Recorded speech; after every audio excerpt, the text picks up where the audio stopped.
So when I left my corporate job at Procter & Gamble to become a full-time speaker, my parents didn't really understand the decision because neither of my parents have a college degree, and my starting salary at P&G was higher than their current salaries, and so they didn't get why I would leave such a corporate thing. And my dad in particular didn't understand because he spent his entire career as a butcher and then later a construction worker, and so he didn't get the sense of like professional development. Like the only on-the-job training he ever got was try not to kill yourself.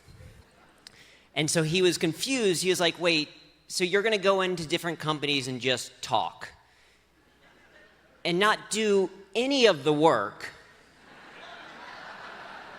and they're going to pay you? So he didn't really get it, and I'll admit, those first couple of years, I sometimes didn't get it either, because I remember about a year after I had left, I found myself speaking at the Mount Pleasant Retirement Village in Cincinnati, Ohio, and it was a very interesting gig, to say the least, because I speak on humor in the workplace. Yeah, so I don't know whose idea it was for me to speak to people who no longer had a workplace. All these retirees. And the way that they framed it was for me to talk about humor and healthy aging. And at the time, I was 29 years old, so it's like I knew nothing about healthy aging. My diet was, chicken nuggets and Pop-Tarts.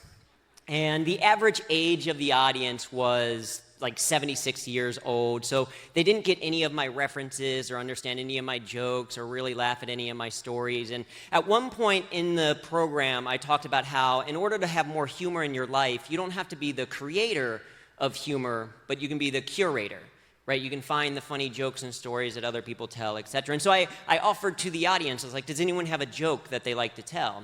And so an 80-year-old gentleman stood up and he proceeded to tell a joke that was incredibly racist. And as bad as that particular gig was, it's still one of the most meaningful that I've ever done, not because of all of the people in the room, but because of one person in particular, because my dad was in that audience. Not because he was at the retirement center, and not because he was the one that told that joke. But part of the reason why I had agreed to the gig was, well, at that time I was agreeing to any gig people would offer me, but because it was in my hometown, and my dad had suffered a stroke a few months before, so he was no longer working, and I thought maybe he could come with me to the event. And I didn't know it at the time, but that was the only time he ever got a chance to see me speak live before he passed away. And I'll always remember the conversation we had after the gig. Because like, what did you think? And he was like, I finally get it. I get why people pay you to talk. He's like, I don't understand why they paid you, but I get why you get paid to talk. And I was like, what was your favorite part? And he was like, definitely the look on your face when he told that racist joke. Thank you.